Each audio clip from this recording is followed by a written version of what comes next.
Every team, every topic, everywhere. This is Believe. What's up, babes?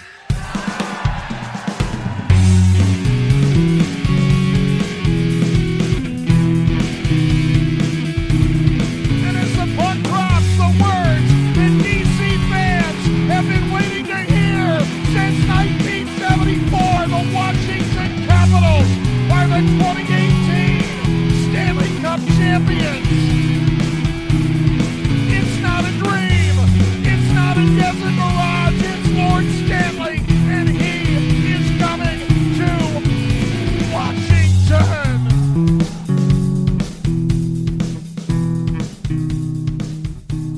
Welcome back to Japers Rink Radio. I'm your host, Greg Young, and today we now have a playoff matchup for the Washington Capitals. Finally, after weeks and weeks of knowing that they were in the playoffs, the Caps knew they were going to face an opponent that didn't know for sure at the time they would be in the playoffs, but on the penultimate day of the regular season, the Montreal Canadiens clinched a playoff spot with a 4-2 win at home against the very shorthanded by choice Carolina Hurricanes. And I figured we'd bring in Andrew Berkshire, who is a guy who covers and has covered the Canadiens for a very long time, to pick his brain about this matchup. So Andrew, how you doing today, man? I'm doing excellent. I was nervous all last night during the game. You were. The Canadiens, let's face it, we're really nervous to close this season out. It's been a wild season from a storyline perspective. I kind of feel a little bit bad also because the Canadiens making it cut off maybe the greatest story in the NHL, which has been the Canadiens Blue Jackets this year. But selfishly, I'm okay with it.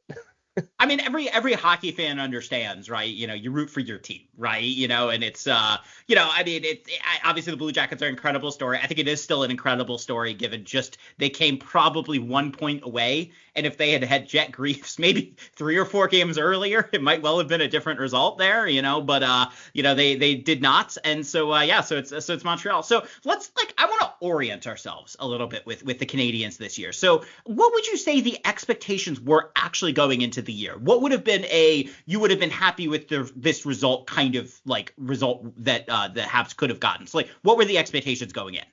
Before the Canadiens themselves opened their mouths in training camp, the general consensus was last year was a top 5 pick. This year, progress would mean a top 10 pick. Sure. You want to be closer to the playoffs, but nobody, I don't think, realistically believed that this team was ready to take this jump until the Canadiens themselves during training camp they kept on saying the words, we want to be in the mix. That was Sure. the continual talk throughout training camp. And then by the end of preseason, they'd been dealt a couple of big injuries, but they were still talking positively. The quote that kept on going around was why not us? Why not now? And then they started the season, fell flat on their face. Yep. It was not great. And I think everyone were like, okay, we could just forget now. You know, it's probably going to be, not Detroit, because Detroit also started out terribly. I think that's actually kind of one of the underrated things in the division is that a lot of the other teams also did not get up to good starts either, you know? That's right. Teams that were expected to take steps like the Buffalo Sabres, the Detroit Red Wings just didn't. The Ottawa Senators did, which is good for them. But the Canadiens had an opportunity here because there were so many teams that stumbled in the East. The New York Rangers fell apart this year. The New York Islanders probably should have been better. Boston Penguins in probably particular. should have been Yeah, better. yeah. Oh, yes. Boston, Boston, that's the team that East? felt like when they started collapsing, that opened up a space for one other team. You know what I mean? 100%. 100%. But that talk about being in the mix, there was frustration earlier in the season when the team I think they got discouraged realizing how far away they actually were without Patrick Laine. David Reinbacher was injured in training camp as well. Sure. Kirby Dach was not what they wanted him to be. Struggled, I think, mentally more than physically with returning from that knee injury. But then they kind of picked up steam over the course of the season, had long stretches where they played really, really well. And now they put themselves in the mix. So the expectation kind of changed during the season. And even towards the end, where the Canadiens stumbled to get into the playoffs, but they made good on their promise long ago. Right after the Four Nations face-off, I think mostly if nothing good were to happen, people would have been relatively satisfied with like finishing out that season 500. Because they stumbled going into 4 nations, I remember looking, did. right? And so it was a little bit like, okay, maybe they're running out of steam, it's still a young team, whatever, right? But then on the other side of 4 nations, they had another run, They did. And it was an interesting season because they had, through December, early January, they had a run of a road trip where they traveled 26,000 miles, I believe. Yeah. And faced basically every good team in the NHL. Yep. And beat almost all of them, which was crazy. But then after that stretch, they were just gassed before the 4 nations. So they got a boost from having that little break, which benefited them a lot. I think Suzuki, and they only Caulfield, had one Hudson major not player going in 4 helped. nations, right? Yeah, I mean, because they also were able to have a lot of their key players take a break, right? Which I think is important, right? I mean, I had Montebo, I guess, was on the Canadian roster. He didn't play, right? And then, So that was interesting to me, because I feel like a story that, I've noticed just in looking at the results even is a story of swings in a way with this team. You know what I mean? And that makes sense with a young team. I get that. You're going to have swings of positive and negative play. When the Caps were young and the young guns, they would also have a similar kind of deal. And that was something that, I don't know, seemed notable to me in looking at it. 100%. And even towards this end of the season here, I don't think they've played particularly well to close out the season. And I think you can feel that in the nervousness of the fan base. But also their last 10, they went 7-1-2. Yeah. So like they've found ways to continually accumulate points. And that doesn't really matter in the playoffs, getting the overtime point. But they're a tough team to put away now. And they're starting to add like high level talent at high leverage positions, and some of their players who've been around throughout this rebuild have really started to take steps from like good player to very good player, or in the case of Suzuki, very good player to star player. And that has allowed them to elevate in a way that I don't think was predictable based on like the roster itself. And the fact that they're here and they still don't have a second line center is really impressive. Or even maybe a third line center, I guess you would say. That was one thing, Strike, looking at the depth chart, you're like, oh man, like this is like a very, and this is something, this is a good transition point to this. One of the things that's interesting to me about the Canadiens is you talk, like there's so much talk in the NHL about balancing lines, right? And the Canadiens don't really do that. You have a lot of your best, I guess this is mainly true before Demidov came, but you had, arguably, I would say your three, maybe inarguably, your 3 best skaters on one line. Right, with Caulfield, Slafkovsky, and Suzuki. So I don't know. That's been interesting to me, and I'm curious kind of why you think they went down that route, and what are kind of the downstream impacts of having a line like that on the rest of kind of the construction. I love that question because it's actually something that I'm working on right now for a playoff preview. What I would describe it as is I think Martin St. Louis has a very different approach to coaching than most NHL coaches, and what I find really interesting is he brings a lot of strategies to coaching that I bring in parenting, right? It's a lot of like parenting psychology like transitioned into coaching. Like instead of trying to figure out like motivating players per se, or like putting them in a situation to, like access their skills in a better way, it's more like he's talking to the players and trying to figure out how to get them to focus on the thing that they need to focus on to take it to the next level, and putting them in a situation where that is going to be a little bit more simple to achieve. So I would contrast it with what the Washington Capitals have done this year, which I think, again, nobody could have predicted this season, I think, for the Washington Capitals. Like, I don't know if any team has ever done a full revamp on the fly as successfully for a single season as the Capitals have done here. It almost reminds me a little bit of the Canadiens in 2010 when they flipped out like the Koivu-Kovalev era and then brought in like Camilleri, Gomez, and Brian Gionta. Camilleri is still a name. I mean, Halak's the one that everyone remembers, but true diehard sicko Caps fan are going to remember Mike Camilleri because that was the guy that killed them when they would outshoot them like 3-1. And I do have a question later that's a little bit of a way for Caps fans to excise 2010. But, that was the real sickos knew there weren't many chances. But when they were there, it was Mike Camilleri burying them in that series. Yeah, he was magical on that run. There's no doubt about it. But that I feel like that's kind of how the Capitals have done. They've kind of created this like island of misfit toys Yeah. that fits together and creates this functional, really fun to watch team.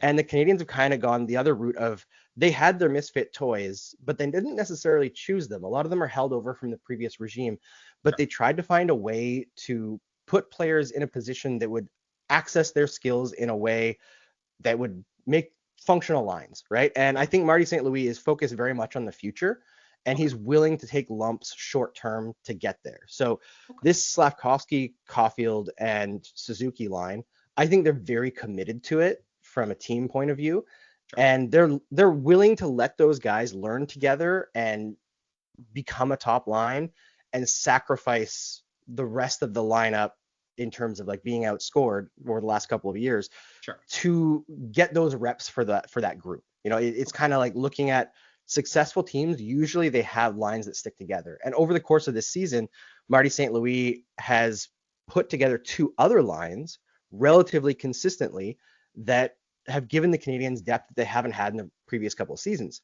They've got what is functionally the second line in Brendan Gallagher, Christian Dvorak, and Josh Anderson, who played together pretty consistently this year. They get outshot, but they don't get outchanced, and they don't get outscored, which is an interesting dynamic. They're 3 veteran players who are all pretty deeply flawed. Gallagher has a long career of being a very effective player, but is now older, has dealt with multiple injuries. The way he plays, you would say, with Gallagher too, right? You know, it's just he's not that big, and he's always down in there, and it's but when he is healthy, and I guess he's healthy now, it works for him. Healthy enough. Yes. Healthy enough. And Dvorak has had a terrible run of time since the Canadiens acquired him, whether it's been injuries or just his shooting has gone disappeared, his effectiveness. But this year he has been fantastic. Really fantastic. And Josh Anderson, again, has gone through stretches where he hasn't scored in 30 plus games. And interestingly, I think it's come at a good time because the Canadiens in the rebuild have been the fan base has changed during this time. I remember when Scott Gomez didn't score a goal for a year, and he's not a goal scorer. And Canadiens fans were booing him. The website, right? The Did Scott Gomez Score Last Night website. I couldn't forget that, right? You know. But that didn't exist for Josh Anderson. And when he finally did break his goal slump last year, he got a standing ovation after the game. The support for him has been incredible from the fan base, and the support in the team. If you would have asked me last year, even coming into this year, there were signs that Anderson was becoming a better player, but I would still say that he didn't fit with this club. His playing style doesn't fit with Marty St. Louis' vision. But they just created a line that was functional, and now that line goes out there. They grind teams constantly, and they find a way to contribute. And then you've got a fourth line with Emil Heineman, with Jake Evans, and Yoel Armia. Heineman's missed time this year, but Armia and Evans are 2 heart on their sleeve veterans who work hard every single game, playoff players. And Heineman's got that young skill shooting talent that kind of takes that line to the next level and makes them dangerous as a fourth line. Okay. So they've got 3 lines that actually outshoot and outscore opponents, but they haven't been able to find a second line, which makes them exploitable for a team that does have, multiple good scoring lines. Yes. But they're not as weak as I think people expect, because those 3 lines are all healthy now. Yeah. And as long as they can roll those out, then they just have to have Laine, Newhook, and Demidov be good enough not get to crushed in those minutes, exactly. Right? Yeah. So I think going into the playoffs, Laine, Newhook, and Demidov is probably functionally actually the fourth line. Okay. And they'll use them against whatever is the defensively weakest line for Washington to try to create some sort of exploitation system. Sure. So that would probably be for the Caps, that ironically that actually would be, so we actually might get some Russia on Russia, because that would probably actually be the Caps' first line with Ovechkin. I think and this is one of the things that I actually wanted to ask you about now that you started going into this, is because I tell people a lot of the time with the Caps that thinking about like 1 through 4 as lines is not actually the right way to do it, because they're so balanced and they have so much equity along the lines that, I would think about it more in terms of matchups and who they're playing against versus, a 1 through 4, right? Because if you actually look at it, and this is especially true on the Caps blue line, if you look at the 5v5 minutes, they're all within like 1 minute of each other, right? There's an extreme amount of balance there. And so I want to ask you both about Demidov and Hudson. I think I'm going to do Demidov first because I want to fit it in here a little bit. Sure. So obviously you had the second line that we talked about, and they have, I think, especially before he got there, there were a lot of concerns on that line, right? And so what does he bring, and what do you think is kind of the role that we should expect him to play in the playoffs kind of with this? Yeah, I mean, St. Louis didn't rely on Demidov much in the last game. He barely played in the third period, which I think is understandable for a 19-year-old. His second NHL game. The stakes are crazy. Yes. There are moments. And the Canes, that's a tough team. Sometimes the way they play, Yeah. No kidding. Yeah. No kidding. And they were out there taking bodies too. They were all over Hudson and Suzuki all night long. Mm-hmm. Yeah. So it makes sense to protect them a little bit. Sure. But what I've noticed in just 2 games with Demidov is he's got that Demidog in him. Like he is not shy. And I don't know if you saw his quote from earlier in April about Ovechkin. Yeah. About how fun it's going to be to not only play against Ovechkin, but to eliminate him, which is a level of confidence. That. Look, I mean, Ovechkin, young in his career, was saying stuff like that too, And Caps fans are going to roll their eyes and say this is like the greatest affront to humanity. But I don't know. Look, man, this is sports. Let's have fun here. What are we doing? Like, of course I want him to say that and then lose, and then that'll be a lot of fun for Caps fans, right? But no, I thought that was fun. I had no problem with that. Of course, like, he's an athlete. Whether they're going to say that in public or not, of course they're going to think that, 100%. You have to be confident if you're a professional athlete. If you don't, you're losing before it even starts. Exactly. And I think that's the kind of thing that probably Ovi also likes. And I would expect in the first couple of shifts, if they get out against each other, that Ovi's going to lay the body on him. He's been don't doing come that. at me, kid. He's been doing that ad nauseum since he broke the record, because I think there was some reporting, and I think it was clearly true, that he was nervous about having some kind of injury before he broke this record, right? So, it was no coincidence the first major game back since then, he was laying the body every other shift, it seemed like, against the Hurricanes. So, yeah, but that'll be a fun little matchup, because I think we might actually get some of that, which would be a lot of fun. Yeah, 100%. And I feel like there's not like hostility between these two teams, but there is really. History. Yes. Obviously, there's not much holdover between the 2010 series and this. It's 15 years later. Yes. But Ovechkin is still there. At least there's some semblance of memory. And I think the collective fan memory matters as well. I like posting the picture of Bruce Boudreau on the bench, just like shocked after the game ends in Game 7. It's got like the 2-1 score on there and the verses. Highlights. I would even say Game 6 was the one that really broke Caps fans, because they outshot him. I think it was 54-23.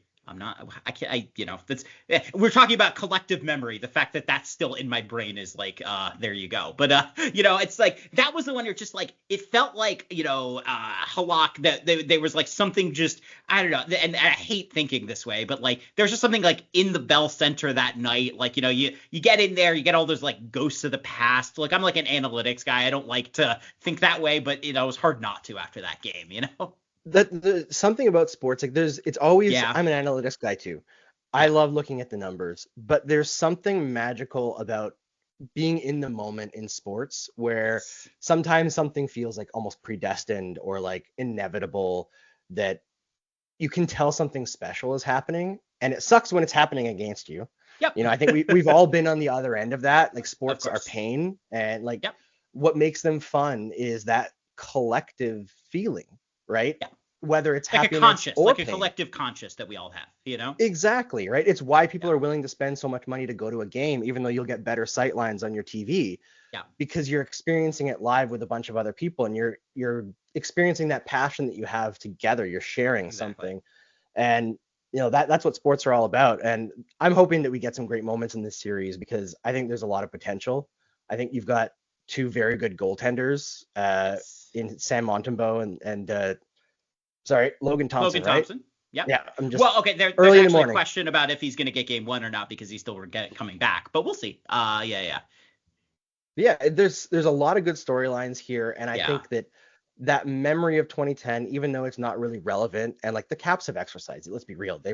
Ovechkin raised the Stanley Cup, and they partied harder than any team in recent memory because Yes. they dealt with failure and like that And looming all the over kind your of shoulders bullshit, that they forever. had to deal with. Yeah, exactly. Yeah, the narratives, Yeah. and I still argue with my own father about like, oh, the Capitals won because Ovechkin learned to play defense. I'm like, no, he was good defensively as like a rookie, Yeah. better than he is Yeah. now. It's just the team. Well, they had him around found a better way. players, right? I mean, look at the Caps' Exactly. second line in 2010 versus the one when they won in 18. It's like, okay, like they had an actual 2C, and it's like, oh, like, they had a very balanced blue line. They had like all these things that they said that they needed in 2010. And Ovechkin, he has changed his game, right? We all get that. But, at the same time, it's not like, he hasn't changed his game to necessarily play better defense. I think he's probably optimized himself a little bit better, but it's just, I don't know, like that always bothered me because I think it excused other people that were actually responsible for it more than Ovechkin, who is just kind of doing his thing. And also,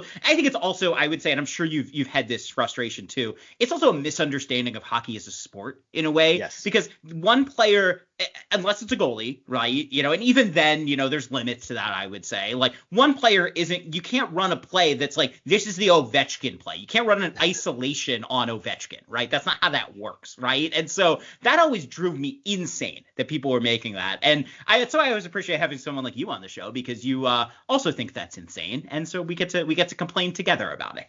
It is. I mean, and it also, I feel like it gets me in a space where like I almost have to start by rejecting the premise entirely. Yeah. Because this idea of like, oh, the star player had to learn defense in order to win, but like, yeah, the star player was never the issue. No. At no point in the Washington Capitals history has Ovechkin been the problem. No, I mean, the Caps had Brooks like as a 2C at one point. I don't want to hear about Ovechkin. Like, come on now, this is silly. Yeah, all right. So I'm gonna bring us back here a little bit because For sure. I like ranting, and I know you do too. So we'll do some more of that. But I do want to talk about Lane Hutson, and I'm gonna accidentally say Cole a couple of times because the Caps, of course, have his younger brother, and there's another watching storyline. Yeah, I know. We're watching another kind of eerily similar in a way, although they do have different games, kind of acceleration through the college process. So obviously Lane Hutson, it seems like he's the consensus Calder favorite at this point, which is interesting because it really thought like it was going to be Celebrini for a while this year. And then it kind of first time already I said it was going to happen. Lane Hutson kind of put it, really just has been unbelievable. I think he hit 60 points, right, if I'm not mistaken, this year in the last game. And so, he's like one of the highest scoring rookie defensemen ever. And so I don't know, like I'm a little curious. I'm both going to ask you about Lane Hutson, but also the defense around him, because I think that's one thing that for the Caps, a bit of a thing that they could exploit, because the Caps have a very balanced blue line, and to me it seems like the Habs, it might not be quite as balanced there, and there might be a little more reliance on him. But I'm a little curious, one, how his game has looked this year, and two, how you kind of see that shaping up down the lineup too.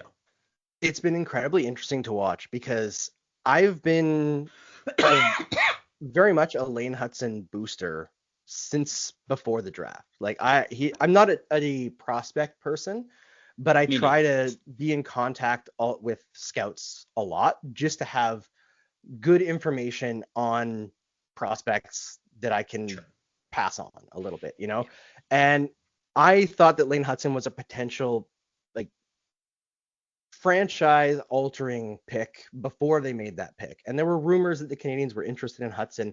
When they did pick him, it was like fantastic, huge move, and maybe the biggest move that Kent Hughes has made to alter the franchise, like the biggest bet, I would say.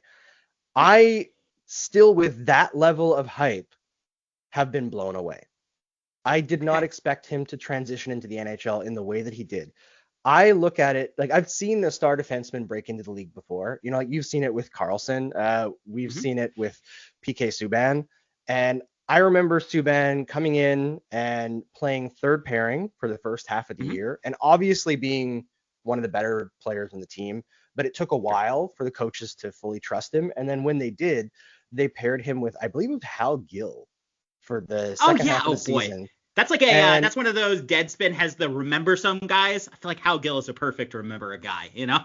Yeah, and Gil played his role Sure. honorably. He kind of had like the David Savard role of this year, but Yeah. Subban was very clearly carrying what was happening. And they got Yes. in, like, by the end of the year, they were the top pairing, Hmm. but Lane Hudson has just forced his way into more and more minutes all Yeah. season long. And I feel like Marty St. Louis has been trying his very best to be cautious with Lane Hudson and Yes. like put Mike Matheson out there in more dangerous situations. But as the season has gone on, Hudson has just continually proved that he doesn't really need sheltering. Like, does he Yeah. have defensive miscues? Of course. Yeah. But most of the defensive problems while is on the ice is rarely his issue. Yeah. Usually what you see is he's going to be first on pucks. His stick checking is incredibly deft and like the timing of it is really good. He finds ways to win puck battles. Like even when guys are all over him, he just slips through. He's so slippery. Uh, his breakaway speed to just clear the puck out of an area is incredible. Yeah. There's so many things that he does that just fundamentally change how a team is able to operate, that he's probably the biggest change year over year for this club and the biggest reason why they've been able to take this step. He Yeah. just adds so much dynamic quality to the team, and then you add Demidov to it as well, Yeah. and you've got so much more potential skill on a team that has been starving for skill for so many years. You know, this is a team that, we were pleased when we had Plekanec and Yeah. Gomez. Like, Yeah. that A lot of that like, was the yeah, 1-2 punch. admittedly useful players, but not game breaking players. You know what I mean? Mhm. That felt like the Canadiens like grew those forwards like in like a bush in the backyard. Like there's just tons of them, you know? 100%. And now they've got much more. And Lane Hudson actually Yeah. tied the rookie record for assists this year, all time, Yes. with Mhm. 60, which is crazy. Tying, I believe, Brian Leach and Larry Murphy. But Brian Yes, Leach I saw played 85 Larry games. Murphy was the one I know that was interesting. He passed. It's like, oh boy, that's the good, and Leach too. I mean, like that's a hell of a trajectory for what, a 20 something year, like a young 20s. Yeah, it's been interesting, and I think with the Caps, we're keeping a really close eye on that because obviously we have Cole Hudson, who was drafted in a similar place. They in a trade that, if Cole Hudson is as good as we think he might be, that they traded to move up in the draft. They traded Beck Malenstein to move up. So that might work out for the Caps. I'm going to take a wild guess that it just might. Seems But that yeah, way. yeah. One of the things I'm to pick on Cole Hudson a little, then or Lane Hudson again. I said I would do it. That I was going to make this mistake. Then we'll take a quick break and just go a little bit more into the matchups here. One of the things I have noticed though, in kind of digging over the month over month Lane Hudson defensive kind of metrics, is that they have improved throughout the year. It's something that I've noticed, and I've been kind of looking a little at his shifts in his game. I nerd out on hockey. This is what I do in my spare time, and so it has seemed like it has gotten better. And I'm curious if you think it's just a rookie getting better. Do you think they're using him differently? I'm a little curious, kind of what your reflections are on that. I think there's some level of finding the right partner. Okay. There have been different things they've tried this year. There have been like they played Mike Matheson with Lane Hudson for a bit, and it was like fun, but defensively horrible Yeah. because both those guys don't want to be on the leash. They want to be able they're to they're take gonna jump chances. out, right? Yeah. And in the rush, which is fine. You get that. And- But having and both both them of do them- that is tough. Yes, and both of them are capable of getting back into play, but when you're both out of the play, it's a bit chaotic. And Yes. the Canadiens, for a good stretch earlier in the season, went with Lane Hudson and Caden Gooley, and that pairing's great. They work together really, really well. They are very cohesive. Sure. But when you put Gooley and Hudson together, that's basically the Canadiens' two best defensemen on one pairing, and they're not playing top matchups. Yeah. So you need to find 40 minutes elsewhere, right? Exactly. And that's tough. And so when they stumbled on Jaden Struble with Lane Hudson, it kind of allowed them to spread the wealth a little bit. And Gooley was injured at the time, so they desperately needed something that would work. And that was a pairing that really took off. And Struble has like the combination of being able to make quick decisions and not being a risky player. He's like very steady. He's not super dynamic, but he's just quick enough that he can fit with a guy like Hudson. He reminds me a little bit of Joel Edmondson at his peak, where when the Canadiens went on their last playoff run, they put Joel Edmondson with Jeff Petrie, and Petrie ran the show, and Edmondson's job was just like be a tough guy to play against defensively and get the puck to Petrie. Like, you don't have to do too much of the fancy stuff. And Struble kind of does that same thing with Hudson, and it makes a good pairing. But the Canadiens have not figured out what they want to do on defense yet, and that was apparent through this last stretch of the season. They're going all in with David Savard, which I think is understandable. As a veteran, you want that guy. He's won a Stanley Cup to play, but he has not looked good this year. He had a great final game, and the way that they've been using him as like a top matchup guy with alternately Mike Matheson and other players, I don't think it's going to work. And they're using Matheson and Carrier right now as the top matchup pair, but those two don't play off each other very well. Yeah, I also Mike Matheson as a kind of matchups guy there. Like, you wonder that might be pretty exploitable, Yeah, and it's weird because Matheson has some skills that lend himself to that role very well.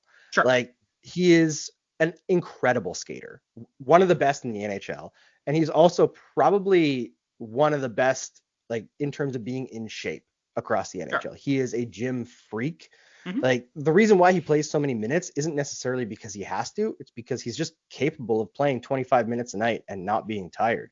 Sure. Like, I've watched a Mike Matheson shift where he'll like play a whole PK shift and then have the energy to get a breakaway at the end of it. And you're like, where's that coming from?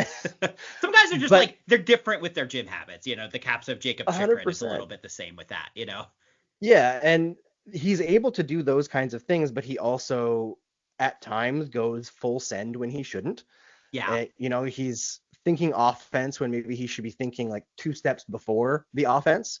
Yeah. He kind of gets a little bit ahead of himself. And I don't think he's in his best spot as a top matchup guy. So he gets overloaded a little bit. I think what the Canadiens need to do is get Struble back with Hudson. Okay. It kind of moves things around, and you allow Gooley and Carrier, who played together before Gooley was injured and formed a top shutdown pairing, and like a top pairing that can play against top lines. Then you allow Matheson to slide down with Savard on your third pairing. And you can shelter it a little, let him kind of do different things. I guess he can play PK if you need him to, that kind of thing. He's actually quite good at the PK. Yeah, like I that's believe that. One thing with him and Savard have been incredible in the PK. Mm-hmm. But you use him with special teams and you need a little bit of offense, you can throw him out there with Hudson for an offensive zone faceoff instead. You're down a goal late, sure, Exactly. He can still play his 22 to 25 minutes, but shelter him a little bit and let Gooley and Carrier take the top matchups, because I think they're more equipped for it physically, and they're just a little bit cleaner with their play. I find Matheson has the ability to produce a lot of points and to play a lot of minutes, but he lacks the precision in his game to like make a huge positive impact in those minutes. Like he can float you, but he's not necessarily going to be the difference maker, because it's like you get good and you get bad. Like there's consequences at the end of it. Sure. Okay. All right. With that, we're going to take a quick break. We've already started going into matchups, so I only have a couple of other questions on the other side, but we'll dive into that, and I might make Andrew make a prediction or not, but you'll have to stay tuned to see. Welcome back. Still here with Andrew. And Andrew, let's we're going to now officially preview the matchup. We've been doing this already a little bit, but let's kind of dive in, because the Washington Capitals and the Montreal Canadiens are going to play. Probably either on Sunday or Monday, it looks like. Maybe Monday is actually what I've heard. So we'll have to see. It's a little painful because I kind of want to dive in, but also the extra couple of days for Logan Thompson and Alexei Protas might be good. So I'm just going to start we're going to rip off the 2010 Band-Aid. We're going to do it. It's going to be painful, but I'm going to ask Andrew this. I'm going to ask you it this way, Andrew, which is, why do you think this could be similar, and why do you think this is going to be different than 2010?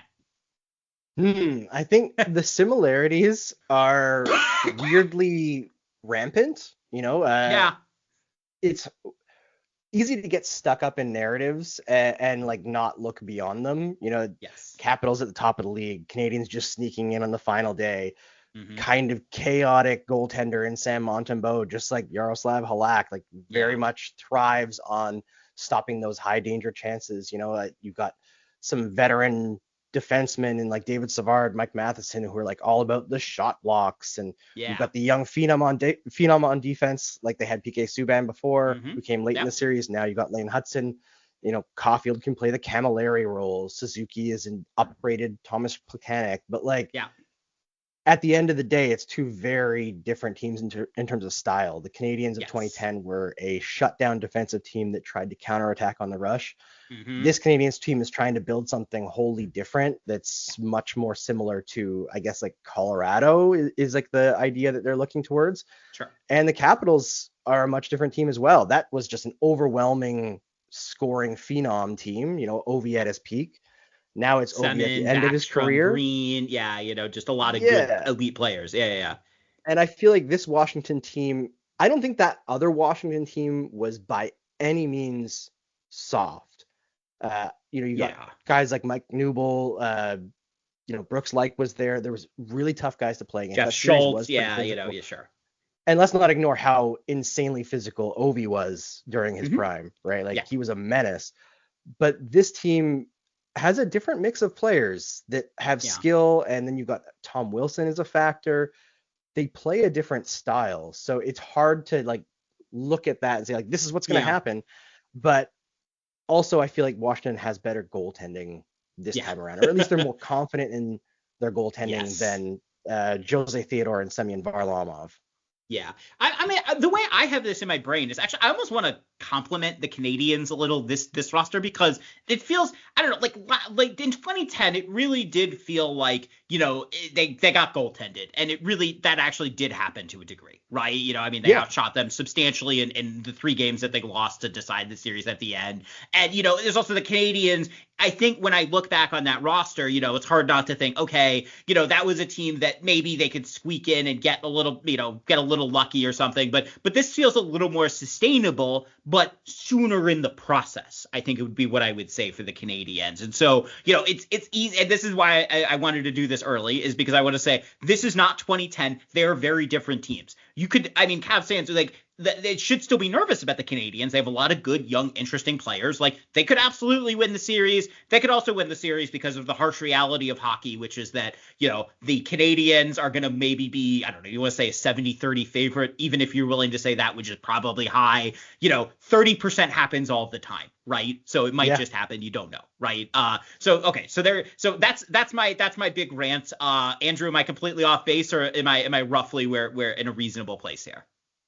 No, I think you're in a very reasonable place. I think the way I view this series is the Canadiens really have nothing to lose, right? Yeah. Because, and I guess you could say the same thing about Washington. They might have aspirations in the back of their mind of like, this is our last kick at the can, maybe with Ovechkin, but they've won that cup. I know not everybody on the roster has done that. They've got the record. So this is kind of like gravy at the end of the season, just like let's have some fun. And I think both teams are going to play pretty loose because of that, which is going to make for a really fun series. And I the only thing I wonder about with Washington is, have they, in getting the goal record, achieved enough this season that they're a little bit complacent, whereas the Canadiens are hungry.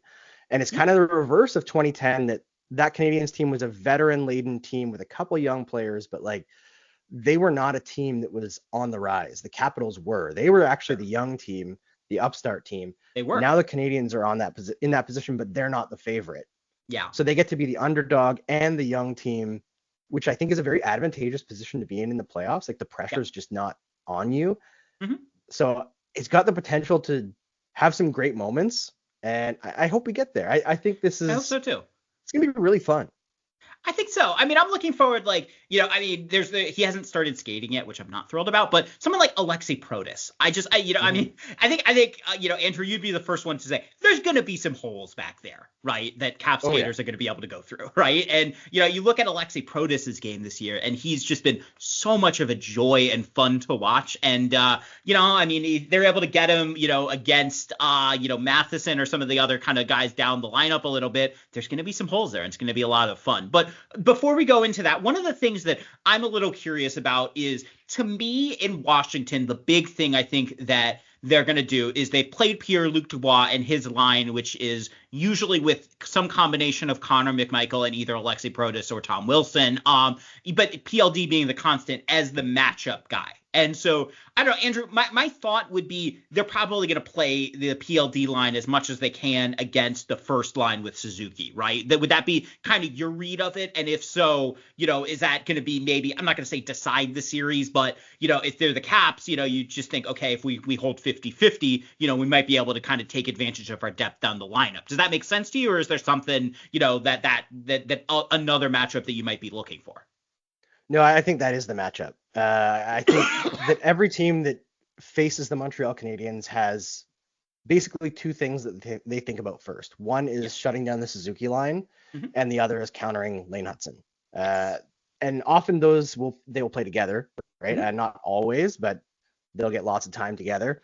So there's going to be a lot of loading up against that line. I think the interesting thing for the Canadiens is going to be to see how that line reacts to that, because Suzuki and Caulfield have been in the playoffs before. They were a second line scoring line behind the matchup line that had Philippe Deneau, Brendan Gallagher, and at times Jake Evans. I mean, Suzuki's played for a Stanley Cup, right?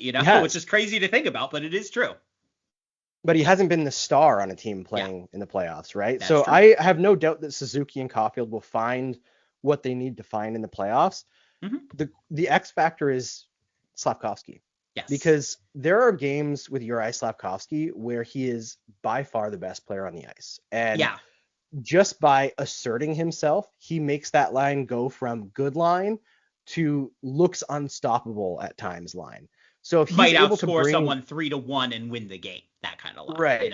And it's just the physicality that he brings along with his skill set is really rare. And if he's able to be that guy every game, then that line becomes extremely hard to shut down. Yes. But if the Canadiens can't get that line to score over 50% of the goals while they're on the ice, it is going to be a really steep uphill climb unless Demidov, Line A, and Newhook find something goes berserk, magic. right? Which could happen, It could. They've only played together for like half a game, really, in terms of ice time. It hasn't looked great, but Line A at even strength is an adventure, to say the least. Newhook is not a natural center. And Demidov is just breaking into the NHL. So I think as much as there's like people who are impatient to try to get Demidov away from Line A because they see him as like a even strength offense killer because he hasn't been producing, I think they got to give it some time and let them grow in this playoff series. And I'm interested to see how the coaching staff will react, because a lot of that patience that they've shown over the last several years under Marty St. Louis, does it stick when push comes to shove in the playoffs and the games actually matter? And I hope so, because I see this as a huge opportunity for the future for the Canadiens. And if you listen to the coach's comments over the last couple of days, I think Marty had a great one coming into the last game where they were asking him about the last three games where they'd kind of blown it and not played very well. And he was saying like, clearly the nerves are there. But what I tell the team is, imagine how much better we're going to be for having gone through this. And I feel like that's just such a great message to send. A guy like Marty St. Louis, who has so much clout. Who's done it all, Right? Undrafted, Hall of Famer, Stanley Cup winner, all this stuff. I think his preaching of patience has been incredibly important for the rest of the team. Being bought in to build this over the long term. And I hope they continue that attitude in the playoffs and let Demidov find it, because he's really special. He's going to be great. Very obvious. He's a special talent. And I think you could even see that in glimpses. I mean, his first goal was like, oh boy, like this guy's different, It's actually interesting, kind of contrasting that. I think you would say Spencer Carberry hasn't said that kind of thing much this year, but instead that was last year. He was saying like, let's be patient. We need to figure this out. And last year was actually probably the year he should have won the Jack Adams, but he'll win it deservedly so also this year, I think. But yeah, so then the other thing I'm a little curious about is on a kind of a systems level, the Caps offensive generation is really good, right? That is like their big strength is, and it's funny, you talk about 2010. They do it very differently than the 2010 team, in that they're very aggressive counterattacking, but then when they enter the zone, they go into a hard cycle, and that's where the kind of PLD line is really lethal. Also, actually, the third line is kind of stealthily good at this too, with Eller, Majapani, and Ryan Leonard. But I'm a little curious. I mean, we had talked about orienting the defense and your kind of view of the matchups there, but on kind of a systems level, like, the defense, it seems like, I think it was Jay Fresh yesterday was saying it's interesting watching the Canadiens play defense. But what do you think they're going to need to do against the Caps to at least slow them down?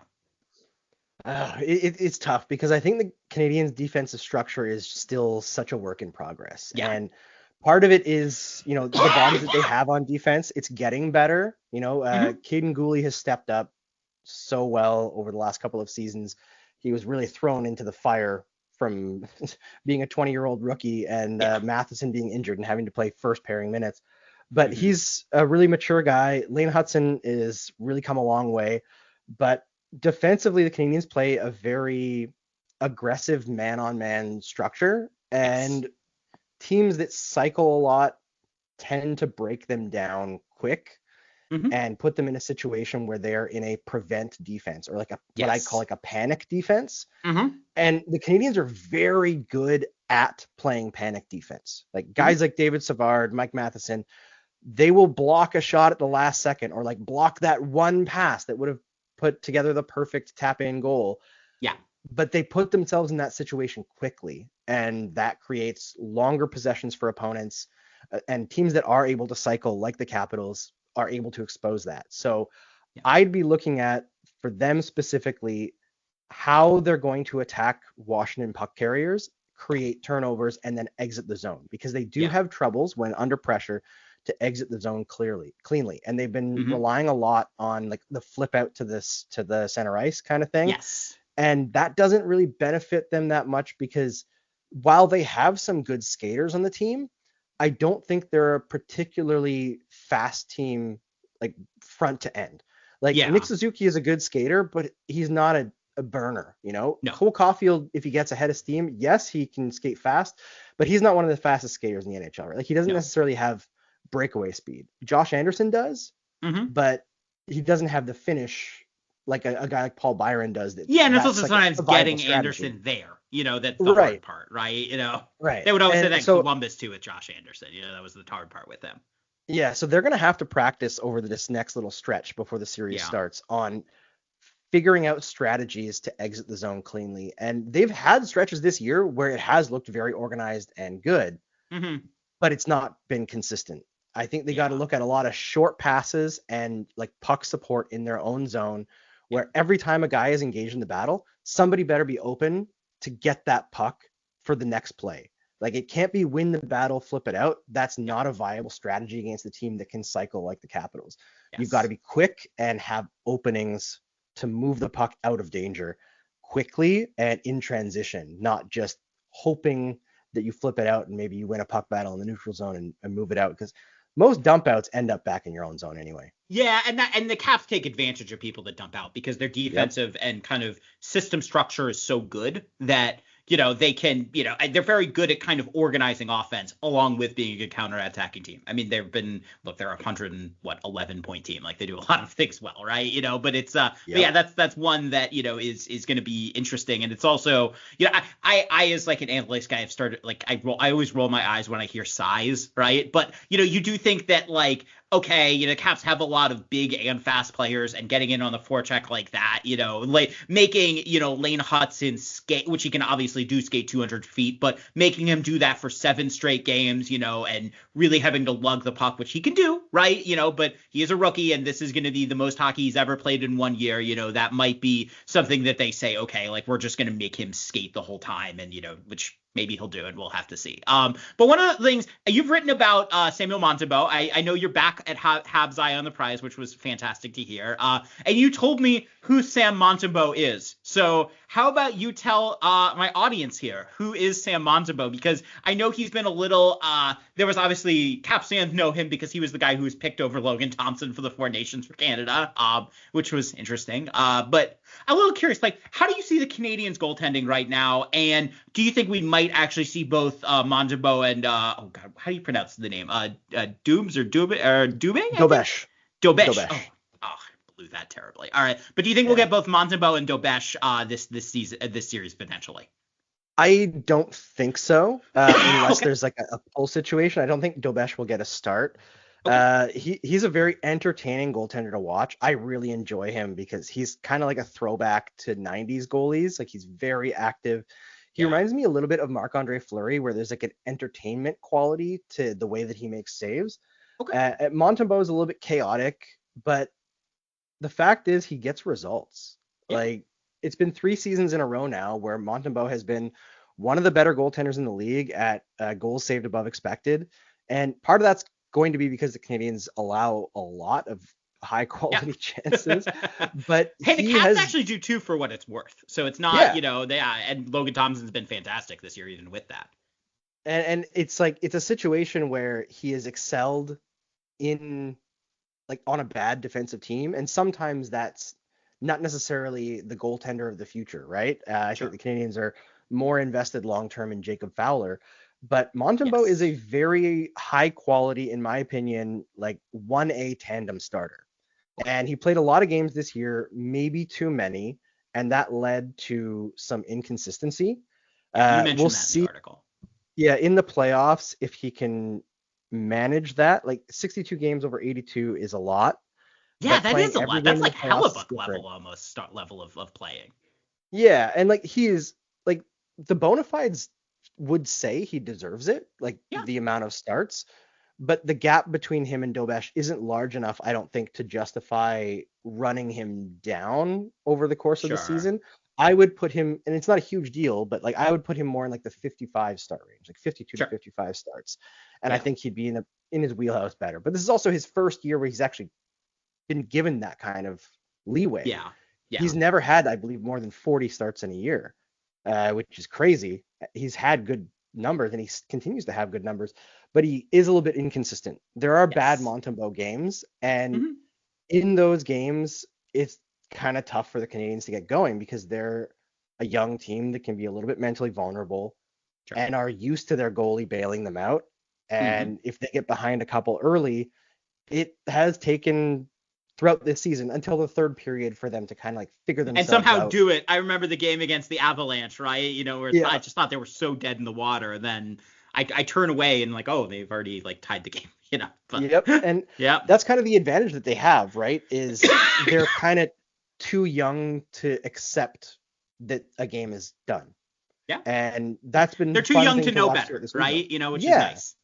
And it's led to a lot of third period comebacks, and you would rather a team be in control from the start, of course, but that ability to put what's actually happened to the back of your head and just keep going and keep pushing has benefited them this year a lot. And even during the rebuild where things were pretty bad, there were games where they hinted at that. Like, even last year where they were a bottom 5 team in the league, there were a lot of games where they were very difficult to play against, and maybe they didn't finish the game. Maybe they couldn't quite get that tying goal, but they would come 2 goals back or 3 goals back and put pressure on teams and start making them a little bit scared.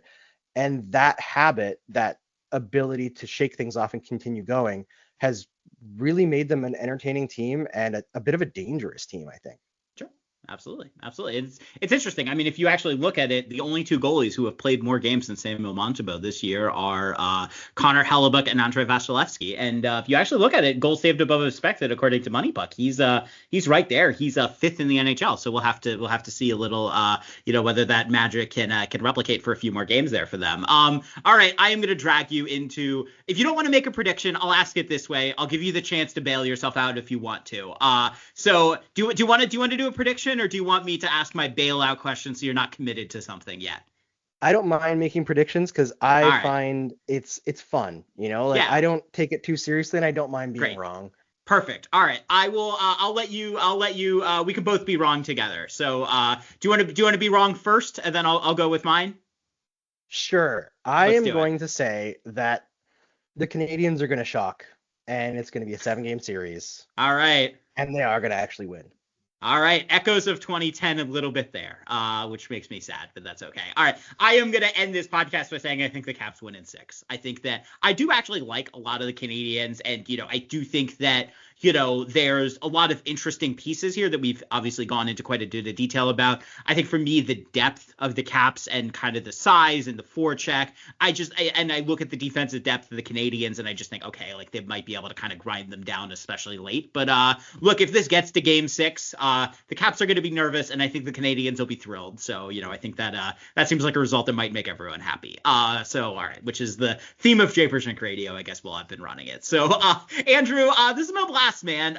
Where can I know you're back doing a lot of things? So, where can people find you and the various things you do? Because there's a lot of them, and it's hard for me to keep track of all of them. Yeah, it's hard for me to keep track of all of them, honestly. Yeah. It's been an interesting year, but I am the founder and I guess co-owner of the Game Over Network, which is a startup media network across Canada. We cover all the Canadian teams, built around live streaming post-game shows. So you can check us out, Game Over Montreal. They're fantastic. On YouTube. We'll recommend. They're really good. I listened to your one after the Carolina game. Gave me a number of these questions, and it's really fantastic product. I really appreciate that. So yeah, check us out. If you like any other Canadian team, obviously we're there as well. I also write for Habs Eyes and the Prize, which is a partnership through the Game Over Network, which is like kind of building local indie media up together. And I'm starting a show very shortly called Clearing the Benches, which is a hockey euphemism, but it's actually a political show. So I want to talk. It's going to be me and a friend of mine, Dave Kaufman. This is actually the first time I've talked about it publicly. We're going to be interviewing experts and advocates across Canada and trying to put the spotlight on issues that aren't being talked about, because the only thing people are talking about is the threats from Mr. Trump there. So I think that we've kind of lost a lot of the focus on things that are important for people's lives, and we want to put the focus back on them. I have a background in political science, so that's one of my other passions outside of hockey. Cool. No, awesome. And that sounds right up my alley, man. I've since decamped to Denmark, so I've gotten to take a little bit of. It was actually funny when I moved here. I was a little bit American politics. It'll be a little bit in the background there, and then oh boy, that has changed quite a bit. Cough, Greenland. And that's something a lot of people here talk about, which is it's been I guess we're an hour deep in. People kind of know where my thoughts lie on all this. They are exactly where you think they would be. It's very frustrating and, not something I like to see. And so it's great to have good Canadian people on here to help ensure that, you Americans and Canadians get along, because that's what should happen. And this 51st state stuff is stupid. And there you go. So it's, it's ridiculous. And I feel horrible about it. So, all right. At least we have fun hockey stuff, because the rest of the world is not that fun right now. Exactly. No kidding, man. This is thank God the Caps have been fun this year, and I'm sure you have similar thoughts about the Canadiens, right? Sports is a distraction. It can be a hell of a distraction sometimes although obviously it's also important to think about the politics in the context of sports too, which is Japers Rink we definitely do. All right. So all that being said, if you like this show, please rate or subscribe, review. I hope you like the show, because we're an hour in, and if you don't like it, I don't know what you're doing, but I'm assuming our listener numbers are pretty good, so we're pretty happy. So thankfully people have been blessed. It's been honestly, it's been such a joy coming back. This Caps season has been wonderful. Having people like Andrew on have been fantastic. I've been really, really lucky with all this, and so it's been fantastic. If you like the show, please rate or subscribe, review. You can find me on Blue Sky at Greg Young. I just have my name, which is fantastic. You can, I guess, kind of follow me on Twitter, although these days I'm actually posting all of my content from Blue Sky to Twitter. So if you want to see this good stuff, it'll be Blue Sky first. So you can find me on Twitter at GregY_JR. If you like the show, please rate, subscribe, review. And we'll next week we have a bunch of exciting kind of people lined up. We have JP is coming back to the pod to do some mid-season stuff. We also have Jay Fresh, who's also agreed to do a little bit of a mid-series look in here. And with that, so we look forward to welcoming you back next week.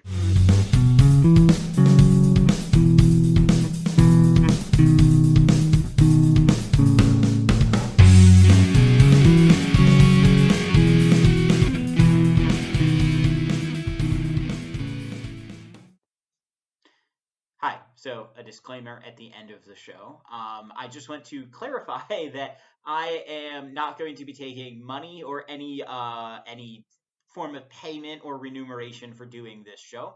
There are obviously have been ads in this show, but it's important to clarify due to my visa situation and the fact that I would like to stay in Denmark for at least a little bit here, that I'm taking no money nor any kind of remuneration for this show. So there you go. Breaking news.